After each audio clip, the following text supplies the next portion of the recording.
안녕하세요. 그래서 젊다입니다. 그동안 안녕하셨지요? 눈 깜짝할 사이 겨울이 코앞이고 올해의 끝도 보이기 시작하네요. 세월은 화살보다 빠르다고 하죠. 나이를 먹어갈수록 더 공감하게 되는 말 같습니다. 매달 마이너스 100만 원이었던 과거가 있었는데요. 지금은 돈을 모으면서 살아갈 수 있게 됐어요. 그 이야기를 해보려고 합니다.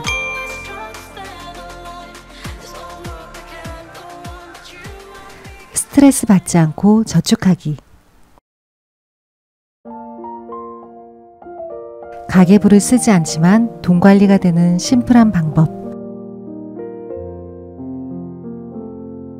3개월 뒤 이사를 가게 되어서 좀 더 집중적으로 비움을 하고 있습니다.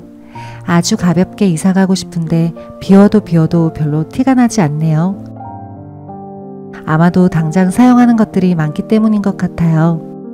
얼마나 더 줄여야 작은 트럭 하나로 쿨하게 떠날 수 있을까요? 그간 너무 소중하게 생각했던 아이의 스케치북까지 양해를 구하고 가지 쳐내기를 했습니다. 최근 작품들도 많아졌기 때문이에요.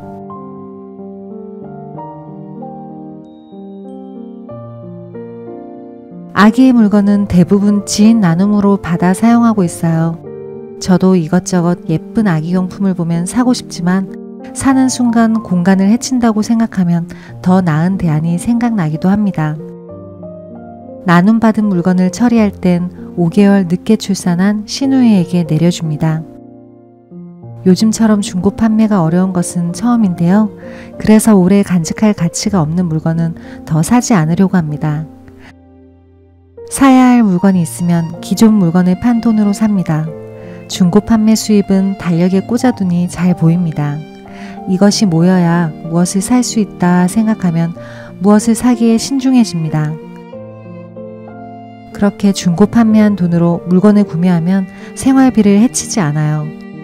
물건이 나가야 들어오도록 관리를 하니 충동 구매나 성구매는 얄짤없습니다. 매일 매 순간 틈만 나면 물건들이 들어옵니다. 혹여나 그 물건들이 가족의 일상을 해치는 것은 아닌지 매일 눈으로 살핍니다. 정작 중요한 생각을 해야 할 때 시간과 정신을 뺏기도 하거든요. 육아용품은 아나바다를 실천 중입니다. 먼저 키우신 분들에게 나눔받고 제가 사용하고 나면 바로바로 누군가에게 물려줘요. 제가 산 물건을 빌려주기도 하고 나누기도 합니다. 당장은 오래 사용할 매트만 구매했어요.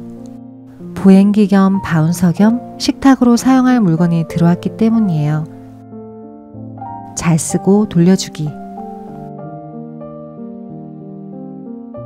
아기 침대를 따로 두지 않고 아기와 저 함께 침대에서 잡니다.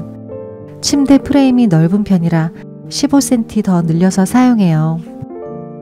요즘은 사용하는 어플도 한 바닥이 넘어가지 않게 관리하고 넘치듯 많은 정보들을 가지칩니다. 아기의 많은 예방접종과 큰아이의 학교생활 스케줄만으로 이미 머릿속이 복잡합니다. 그래서 해야 하는 것들도 열심히 줄여봅니다.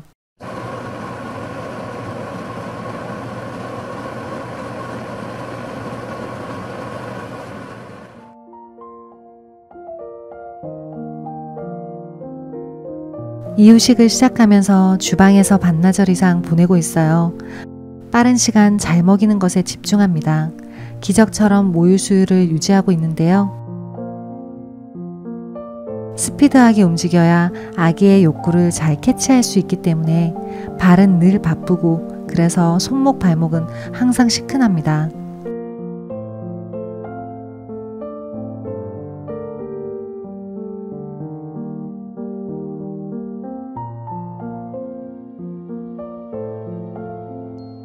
보통 비고정 지출은 큰 이벤트나 경조사를 제외하고 식비가 가장 많이 차지하더라고요. 그래서 가계부로 식비를 줄이는 노력을 많이 하시는 것 같아요. 야채와 고기류는 자전거를 타시는 친정아버지께서 한 번씩 집 앞 전통시장을 이용해 장을 봐주시고 제가 현금을 드립니다. 그리고 양이 많기 때문에 크게 장을 보면 부모님과 반반 나눌 수 있습니다. 그래도 일주일에서 많게는 2주는 먹습니다. 마트 장보기는 남편이 일주일에 2번씩 각 3만 원이 넘지 않게 봐옵니다. 인터넷 구매 역시 제가 필요한 것이 있으면 남편이 짬 시간에 골라 결제를 해줍니다. 저는 아이를 키우며 이것저것 살까 핸드폰을 만지는 시간을 줄일 수 있고 남편은 자기가 번 돈으로 이것저것 사다 줄 수 있으니 제가 구매하는 것보다 훨씬 낫더라고요. 경제권은 저에게 있지만 구매는 남편이 함으로써 크로스 체크. 서로가 확인할 수 있어 부당 지출을 줄이기 쉬워졌어요.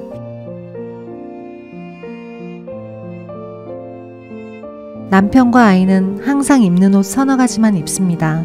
아무리 챙겨줘도 상단에 보이는 것들만 입더라고요. 그것이 편한가 봅니다.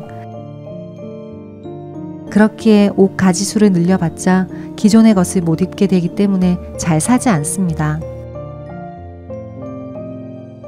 새 것을 사기 전에 안 입는 옷과 신발이 있는지 먼저 살피고 입지 않는 옷이 있을 땐 최대한 안 입던 옷을 소모하거나 비운 후에 새 것을 늘려갑니다.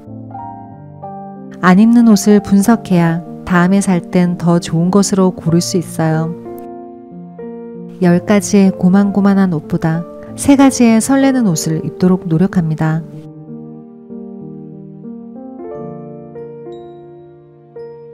(6년째) 사용 중인 야채가리. 대용량이나 다양하게 갈아야 할 때는 최고예요.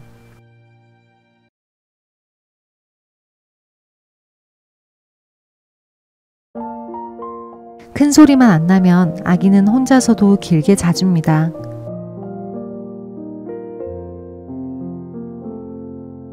사면서 얻는 낙도 있겠지만 전셋집을 사는 동안은 무언가 늘리고 싶지 않다고 생각되었어요. 저는 안 먹고 안 쓰며 아끼지는 못합니다. 악착 같은 면이 없기 때문이기도 하고 그렇게까지 살고 싶지는 않기 때문이에요. 그렇지만 앞으로 어떤 상황이 올지 모르고 불편한 상황에 늘 대비가 되어 있어야 한다고 생각해요.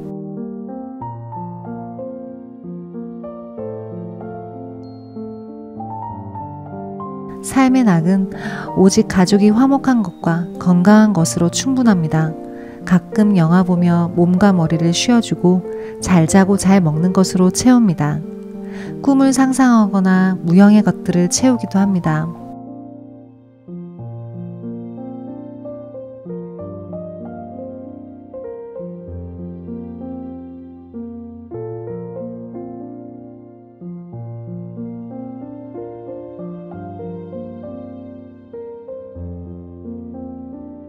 나도 모르게 달리다 지치는 순간들이 오면 이렇게 생각합니다.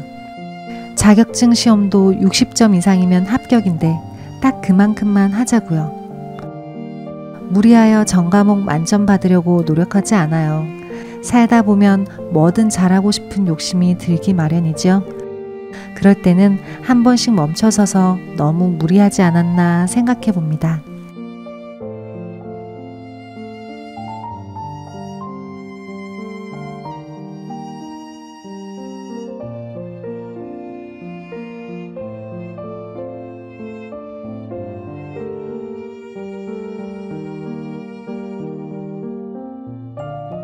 돈을 쓰기 어렵고 귀찮게 만든다.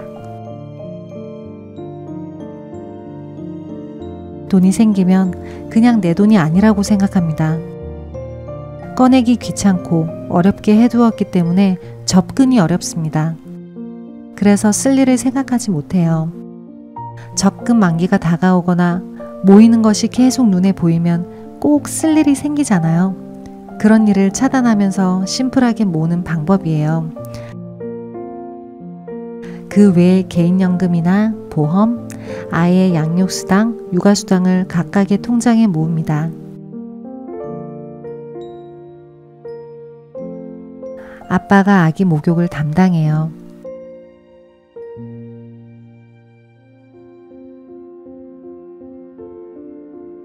처음 마이너스 100만원씩 되던 시기에 끊임없는 중고 판매로 석 달 정도는 살 수 있었어요. 그 뒤부터는 중고 판매도 줄고 더 이상 팔 물건이 없어지자 소비를 줄일 수밖에 없었습니다.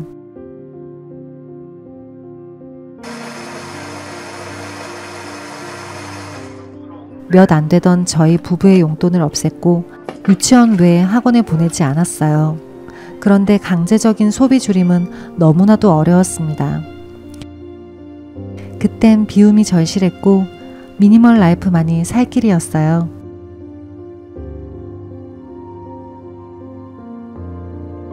라이프 패턴이 바뀌니 비로소 자리를 잡게 되더라고요.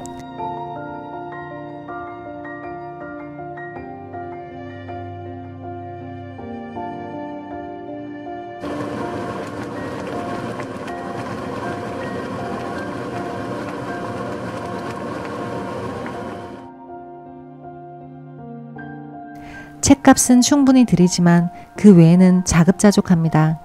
아직은 제가 가르치기 충분한 연령이라 아이가 어릴 때 최대한 모아봅니다.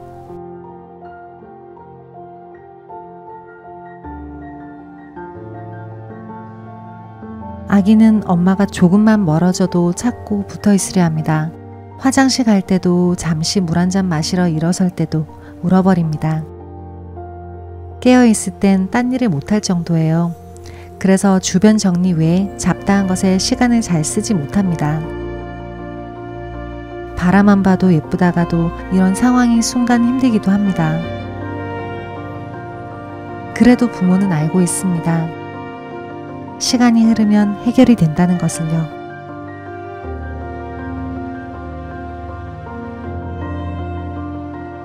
어쩌면 이 순간이 많이 그리워질 수 있겠지요. 그래서 제겐 하루하루 시간이 붙잡고 싶을 정도로 아깝네요. 여러분의 소중한 시간 시청해 주셔서 감사합니다.